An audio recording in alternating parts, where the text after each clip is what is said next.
স্বাগতম মই দীক্ষিত শৰ্মা আৰু এই মুহূৰ্তত এটা গুৰুত্বপূৰ্ণ খবৰ দিবলৈ আহিছোঁ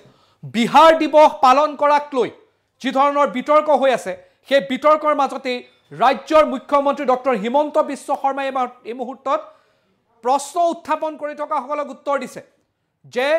কোট কেনে ধৰণে বিহাৰ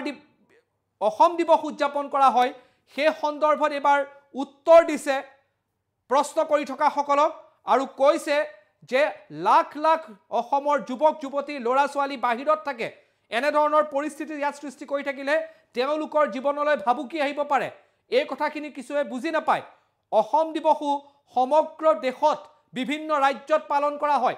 সেই ৰাজ্যসমূহৰ মুখ্যমন্ত্ৰীৰ পৰা আৰম্ভ কৰি ৰাজ্যপাললৈকে সেই অনুষ্ঠানত উপস্থিত থাকে উলহ মালহেৰে তেওঁলোকে আয়োজন কৰে এনে ধৰণৰ প্ৰশ্ন তাত উত্থাপন কৰা নহয় তেতিয়াহ'লে অসমত একাংশই সেই প্ৰশ্ন কিয় উত্থাপন কৰিছে বিহাৰ দিৱস উদযাপন কৰা সকলক লৈ এবাৰ বিহাৰ দিৱস উদযাপন কৰাক ওপৰত যিসকলে প্ৰশ্ন উত্থাপন কৰি আছিল সেই সকলক এই মুহূৰ্তত উত্তৰ দিছে ৰাজ্যৰ মুখ্যমন্ত্ৰী ডক্টৰ হিমন্ত বিশ্ব শৰ্মাই বিহাৰ দিৱস অসমত পালন কৰা হ'ব সেই লৈ প্ৰশ্ন উত্থাপন কৰিছিল কোনোৱে কৈছিল যে বিহাৰত অসম দিৱস পালন কৰা হয় নেকি বা এনে ধৰণৰ প্ৰশ্নৰ অৱতাৰণা কৰি থকা হৈছিল বিগত দুটা দিন ধৰি ৰাজ্যৰ ৰাজনীতি এই বিষয়ক লৈ তুলপাৰ লাগি আছিল বিৰোধীয়ে প্ৰশ্ন কৰিছিল অন্যান্য প্ৰশ্ন কৰিছিল সেই সকলোৰে প্ৰশ্নৰ মাজত এই মুহূৰ্তত ৰাজ্যৰ মুখ্যমন্ত্ৰী ডক্টৰ হিমন্ত বিশ্ব শৰ্মাৰ প্ৰত্যুত্তৰ সেই প্ৰশ্নকৰ্তাসকলক কি কৈছে প্ৰথমে ফুল প্লেটৰ মাধ্যমেৰে আপোনালোকক জনাই লৈছো কি ক'লে ৰাজ্যৰ মুখ্যমন্ত্ৰী ডক্টৰ শৰ্মাই সকলো ৰাজ্যতে উদযাপন কৰা হয় অসম দিৱস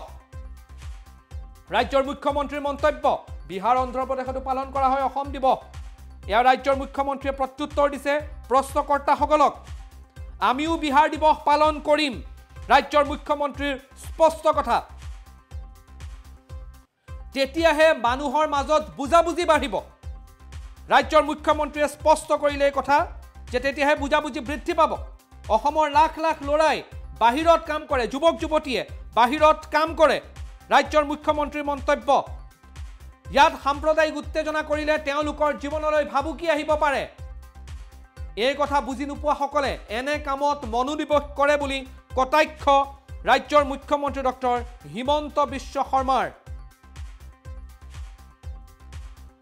সকলো ৰাজ্যতে পালন কৰা হয় অসম দিৱস আৰু সেইবাবে অসমতো বিহাৰ দিৱস পালন কৰাটো কোনো ডাঙৰ কথা নহয় বা কোনো বেয়া কথা নহয় বুলি এক প্ৰকাৰে ৰাজ্যৰ মুখ্যমন্ত্ৰীয়ে প্ৰত্যুত্তৰ দিছে সমালোচনা কৰা লোকসকলক কি ক'লে ৰাজ্যৰ মুখ্যমন্ত্ৰী আমাৰ হাতত মন্তব্য আহিছে মন্তব্য আগবঢ়াইছো ৰাজ্যৰ মুখ্যমন্ত্ৰী ডক্টৰ শৰ্মাই কি ক'লে ভাৰতেও এই দিনটো পালন প্ৰথম কথাটো হ'ল 2 জানুৱাৰী অসম দিৱস এই অসম দিৱসটো এতিয়া ভাৰতৰ সকলো ৰাজ্যতে পালন কৰে বহুতে কৈ আছে যে বিহাৰ দিৱস অসমত পালন হ'ব অসম দিৱস পালন কৰে নেকি অসম দিৱস প্ৰতিটো ৰাজ্যতে আজিকালি পালন কৰা হয় উত্তৰ প্ৰদেশতো অসম দিৱস পালন হয় বিহাৰতো অসম দিৱস পালন হয় কৰ্ণাটকতো অসম দিৱস পালন হয় অন্ধ্ৰ প্ৰদেশতো অসম দিৱস পালন হয় গুজৰাটতো অসম দিৱস পালন হয় আৰু গোটেইবিলাক ৰাজ্যৰ মহামান্য ৰাজ্যপালসকল উপস্থিত থাকি অসম দিৱস পালন কৰে আৰু ভাৰতীয় জনতা পাৰ্টিয়েও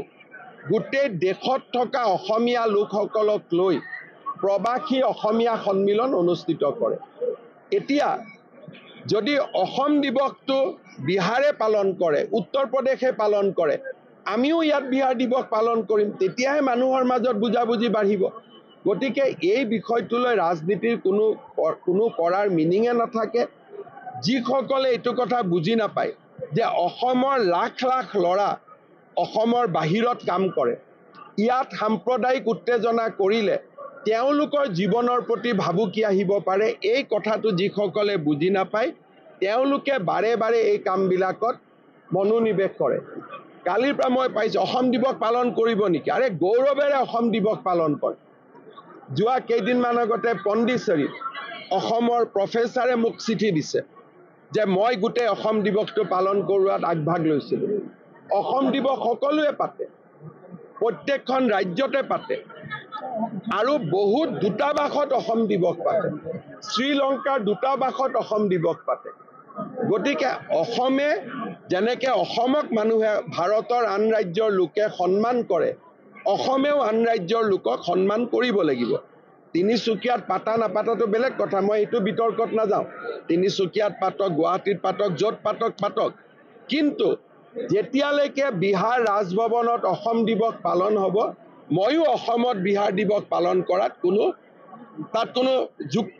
বিৰোধিতা কৰাৰ মই কোনো যুক্তিয়ে দেখা নাপাওঁ। এনেকৈ আমাৰ অসমক এটা যে আমি খুব সীমিত এনেকুৱা ধাৰণা এটা দিয়াৰ কাৰণে অসমত আজি ইমান দিনে উদ্যোগীসকল অহা নাছিল।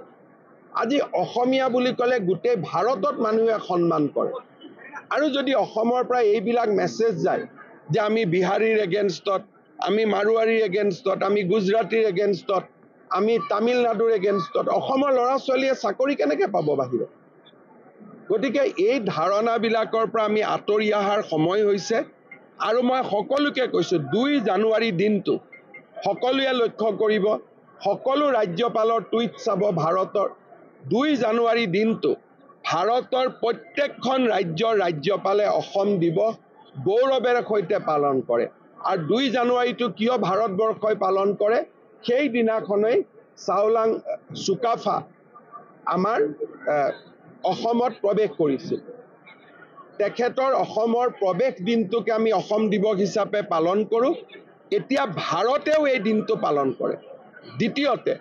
এতিয়া গোটেই ভাৰতৰ ৰাজ্যবিলাকত লাচিত বৰফুকনৰ ওপৰত পাঠ্যপুথিত এটা পেৰেগ্ৰাফ সোমাব গৈ আছে। আজি অসমৰ বিজয় যাত্ৰা আৰম্ভ হৈছে, অসমৰ অনিৰুদ্ধ যাত্ৰা আৰম্ভ হৈছে।